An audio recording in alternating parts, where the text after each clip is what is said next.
Hello, dear students. I am Ranu Malviya, your science teacher from Kabra Memorial Public School, Gadarwara.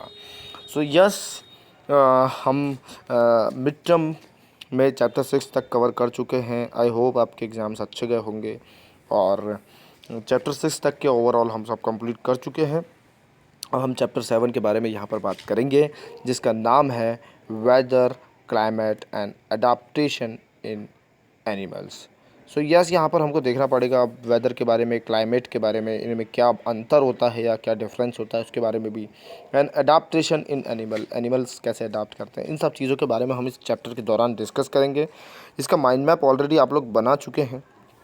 यहाँ पर फटाफट से देख लेते हैं. वेदर एंड क्लाइमेट में आप देखेंगे कि इसकी डेफिनेशन, एक मिनट, I have to take the pen. मैं पेन ले लेता हूँ यहाँ से, जैसे कि यस. चलिए, तो वेदर एंड क्लाइमेट के बारे में यहाँ पर आप definition says and the earth has different climatic condition. उसकी क्लाइमेटिक कंडीशन में फिर देखेंगे यहाँ पर climate in regions close to equator. Equator के क्लोज में जो रीजन या पास में जो रीजन होते हैं. इक्वेटर क्या होता है आपको बता चुका हूँ मैं ऑलरेडी पिछली क्लासेस में. ये अर्थ होती है, अर्थ को बराबर दो भागों में बीच में से जो बांटती है इमेजिनरी लाइन, उसको इक्वेटर कहते हैं, राइट. तो यस, ये इक्वेटर होता है. इसके अलावा climate in region close to the poles.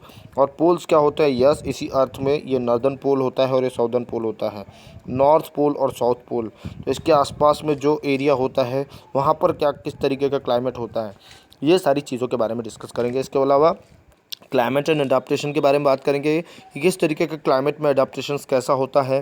Tropical rain forest क्या होते हैं, डेजर्ट्स क्या होते हैं, पोलार रीजन्स क्या होते हैं, और माइग्रेशन के बारे में भी जानेंगे. इसके बाद क्लाइमेट चेंज के बारे में भी हम देखेंगे कि ग्रीन हाउस गैसेस क्या होती है और ग्लोबल वार्मिंग क्या होती है. दोनों एक दूसरे से कनेक्ट करता है बच्चों. चलिए खैर, आगे बढ़ते हैं. तो हम माइंड मैप के बारे में डिस्कस कर लेते हैं. यहाँ पर मैं माइंड मैप पर आपको लिए चलता हूँ. ये है माइंड मैप और कीवर्ड्स. चलिए, सबसे पहले कीवर्ड्स के बारे में हम देखें ताकि माइंड मैप समझना हमारे लिए आसान हो जाए.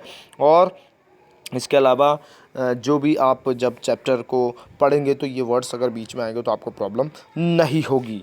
चलिए शुरुआत करते हैं. यहाँ पर सबसे पहले आर्बोरियल एनिमल के बारे में. आर्बोरियल एनिमल्स वो होते हैं जो animals that live on trees, जो कि ट्रीज़ पर या पेड़ों पर रहते हैं, उसको आर्बोरियल एनिमल कहेंगे, जो कि पेड़ों पर रहते हैं. तो यहाँ पर आप मंकी को अगर देखें तो मंकी आर्बोरियल एनिमल का एग्जाम्पल हो जाता है. ब्लबर हम देखेंगे, thick layer of fat below the skin. Skin के नीचे साइड में एक थिक या मोटी सी लेयर बनी होती है फैट की, जिसको कि क्या कहेंगे? ब्लबर कहेंगे. जनरली जैसे भालू होता है या फिर आप आर्कटिक बियर, है ना, वहाँ पर आप देखेंगे तो ये जो आपके पोलार बियर जनरली इसको कहेंगे. हाँ, आर्कटिक रीजन में रहने वाला पोलार बियर, तो उसके अंदर साइड में जो स्किन, एक मोटी सी इस फैट की स्किन के नीचे उसके फैट की लेयर होती है, उसी को ब्लबर कहेंगे, जिसके कारण उसके शरीर में गर्मी बनी रहती है और वो इतने बर्फीले क्षेत्र में रहने के बाद भी ठंड को महसूस नहीं कर पाता. तो वही ब्लबर, उसके बारे में भी हम देखेंगे. इसके बाद में आप देखेंगे कॉमीफ्लेज के बारे में सॉरी तो कैम्योफ्लेज के बारे में देखेंगे. An adaptation in animal that helps them appear as a part of their natural surrounding. तो यहाँ पर कैम्योफ्लेज क्या होता है? Adaptation in animals that help them appear as a part of their natural surrounding. जो भी एनिमल है उसके नेचुरल सराउंडिंग यानी आसपास नेचुरली जो भी जिसी भी टाइप का वातावरण है या एटमॉस्फेयर है, तो उसमें ये देखेंगे कि वो किस तरीके से अडाप्ट करते हैं, और उस अडाप्टेशन में जो भी हेल्प करने वाली जो थिंग्स होती है या हेल्प करने वाली जो भी फैक्टर्स होते हैं, उसको क्या कहेंगे आप? उसको कहेंगे कैमोफ्लेज. ठीक है. इसके आगे हम देखते हैं ग्लोबल वार्मिंग के बारे में. तो global warming increase in the earth's temperature. जब अर्थ का टेम्परेचर इंक्रीज होता है, लेकिन क्यों होता है? Due to the increase in the amount of green house gases. मैंने आपको बताया था, दोनों कनेक्ट करते हैं. जब ग्रीन हाउस गैसेज का अमाउंट बढ़ जाएगा एटमॉस्फेयर में, तो क्या होगा? टेम्परेचर ऑफ अर्थ यानी अर्थ का टेम्परेचर भी बढ़ जाएगा.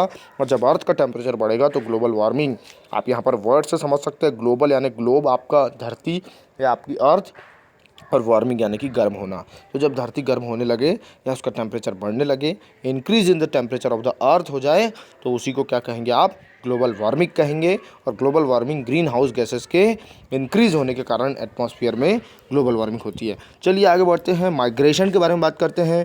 मूवमेंट ऑफ एनिमल्स, जब एनिमल्स का मूवमेंट या वो एक जगह से दूसरी जगह जाने लग जाए एट सर्टेन टाइम्स, एक सर्टेन टाइम पर ऑफ द ईयर, साल के किसी भी सर्टेन टाइम में यानी किसी भी एक टाइम में जब मूवमेंट ऑफ एनिमल्स होने लगे ऑफ द ईयर और during a phase of their life cycle, तो या तो अपने लाइफ साइकिल के किसी भी फेज़ में या साल के किसी भी एक टाइम में वो जब मूवमेंट करने लगे एनिमल एक जगह से दूसरी जगह अपनी कंडीशंस को चेंज करने के लिए, या फिर वो जिस जगह पर रह रहे हैं वहाँ पर उनको प्रॉपर खाना नहीं मिल पा रहा या कुछ नहीं हो पा रहा है, तो वो क्या करते हैं कि ऐसी जगह पर मूवमेंट कर जाते हैं या माइग्रेशन कर जाते हैं या स्थानांतरण कर जाते हैं जहाँ पर उनको प्रॉपर कंडीशन मिल सके ज़िंदगी जीने के लिए, तो उसी को क्या कहेंगे, माइग्रेशन कहेंगे। चलिए यहाँ पर हम बात करते हैं, जैसा कि माइंड मैप में आप देख सकते हैं बीच में एनवायरनमेंट लिखा है, फिर क्लाइमेट के बारे में लिखा हुआ है, यहाँ पर भी क्लाइमेट लिखा हुआ है, उसी में वेदर दिया हुआ है, एडाप्टेशन के बारे में दिया हुआ है, पोलर रीजन के बारे में दिया है, ट्रॉपिकल रेन फॉरेस्ट के बारे में दिया हुआ है। तो चलिए फटाफट से इनका कनेक्शन थोड़ा थोड़ा देख लेते हैं। यहाँ पर मैं आपको बताना चाहूँगा कि यस, जूम करके दिखाता हूँ। एनवायरनमेंट में हम सबसे पहले चलते हैं यहाँ पर, तो सबसे पहले हम समझ लेते हैं कि वेदर के बारे में। यहाँ पर आप देखेंगे वेदर में, यहाँ पर आप देखेंगे कि टेम्परेचर बिल्कुल टेम्परेचर पर डिपेंड करता है वेदर। अगर आपने देखा होगा टेम्परेचर बढ़ जाए तो वेदर चेंजेस होने लगता है। सनलाइट पर भी डिपेंड करता है बिल्कुल, ह्यूमिडिटी के कारण भी ह्यूमिड टेम्परेचर हो जाता है। विंड स्पीड के कारण जब हवाएं तेज़ चलने लगती है तब भी आपने देखा होगा बारिश जारिश या तूफान उफान या बारिश जैसा मौसम बन जाता है। रेनफॉल, यस, रेनफॉल भी वेदर को बहुत चेंज करता है। रेनफॉल ज़्यादा होना, कम होना, या रेनफॉल बिल्कुल भी नहीं होना, या रेनफॉल का बहुत ज़्यादा होना। इसके बाद में एल्टीट्यूड, यस, ऊंचाई जो होती है समुद्री तल से ऊंचाई, एल्टीट्यूड, इसके बारे में डीप डिस्कशन आप करेंगे चैप्टर के दौरान, तो इन वर्ड से टोटल अवेयर रहिएगा। इसके अलावा यहाँ पे ट्रॉपिकल, टेम्परेट एंड पोलार, तो यस मैं आपको बताना चाहूँगा ये आपकी अर्थ है, मान के चलिए। ये बीच वाला आपका क्या हो गया, इक्वेटर हो गया। ये आपका ट्रॉपिक ऑफ क्या हो गया, cancer, and tropic of cancer ऊपर हो गया एंड ट्रॉपिक ऑफ कैप्रिकॉन नीचे हो गया। तो ये ट्रॉपिक, दोनों ट्रॉपिक्स के बीच वाला जो एरिया होता है इसको ट्रॉपिकल रीजन बोलते हैं, ठीक है। और टेम्परेट जोन के बारे में भी बात करेंगे। और पोलार कौन सा हो गया, यस, ये पोलार हो गया आपका पोल्स पर, नॉर्दर्न पोल और साउदर्न पोल, ये आपके पोल्स हो गए, तो उसके आसपास का एरिया कहलाएगा पोलार। तो पोलार एंड ट्रॉपिकल आप समझ गए। फिर जो बीच का एरिया बच जाता है इसी को आप कहेंगे टेम्परेट जोन, ना तो ज़्यादा गर्म और ना ही ज़्यादा ठंडा, that is why it is called temperate, ठीक है। तो यस, टेम्परेट जोन के बारे में भी देखेंगे। तो चलिए यहाँ पर दिया हुआ है, जैसे कि देख सकते हैं ट्रॉपिकल में हैवी रेनफॉल होता है, ट्रॉपिकल जोन में हैवी रेनफॉल होता है। उसके बाद में टेम्परेट जोन में बात करेंगे तो यहाँ पर आप देखेंगे वार्म समर होती है ना, बहुत ज़्यादा गर्म होता है, एंड कोल्ड विंटर भी काफ़ी ठंडी होती है। इसके बाद में बात करेंगे कहाँ पर, पोलार में, तो यस, आइस कवर्ड, ये बर्फ़ से ढका हुआ होता है क्योंकि ये पोल के पास है एकदम। इसका रीजन क्या है ये भी मैं आपको चैप्टर के दौरान बताऊँगा। यहाँ पर सन है, ये पृथ्वी है, यहाँ पर आप देख सकते हो कि जो ये आपका सन है और ये आपकी अर्थ है। तो सन से ये स्लैंटिंग टाइप से यानी तिरछी किरणें पड़ रही है इन जगह पर, इसके कारण यहाँ पर डायरेक्ट हीट नहीं जा पाती या डायरेक्ट सनरेज नहीं जा पाती, इसलिए यहाँ पर क्या होता है, गर्मी ज़्यादा नहीं बढ़ पाती और यहाँ पर हमेशा बर्फ़ जमी हुई होती है। यहाँ पर थोड़ी कम स्लैंटिंग वेज में जाती है, दैट इज़ वाई यहाँ पर आप देखेंगे कि थोड़ी मीडियम या टेम्परेट गर्मी या ठंडी रहेगी, लेकिन यहाँ पर डायरेक्ट जाती है एकदम, इसलिए ये एरिया बहुत ही गर्म एरिया होता है। तो यस, इस तरीके से आप यहाँ पर देखेंगे कि जो ट्रॉपिकल होता है वहाँ पर हैवी रेनफॉल होने का कारण ये है क्योंकि वहाँ पर डायरेक्ट रेस पड़ेगी। जब डायरेक्ट रेस पड़ेगी सन की अर्थ पर, तो क्या होगा, वहाँ पर उस भाग में जितना भी पानी है या समुद्र में पानी है वो क्या होगा, इवेपोरेट ज़्यादा होगा। जब इवेपोरेट ज़्यादा होगा तो बादल ज़्यादा बनेंगे, और बादल ज़्यादा बनेंगे तो वहाँ पर क्या होगा, हैवी रेनफॉल होगा। तो इसके बारे में भी हम डीप डिस्कशन करेंगे, डू नॉट वरी। इसके बाद में हम देखते हैं एडाप्टेशन पे जूम करके कि एडाप्टेशन क्या कहता है। तो यस, आपको मैं बता चुका हूँ कि सर्वाइवल से कनेक्ट करता है एडाप्टेशन, कैसे सर्वाइव करते हैं, कैसे रहते हैं जीव जंतु उस जगह पर, उसको उसका एडाप्टेशन कहेंगे, है ना।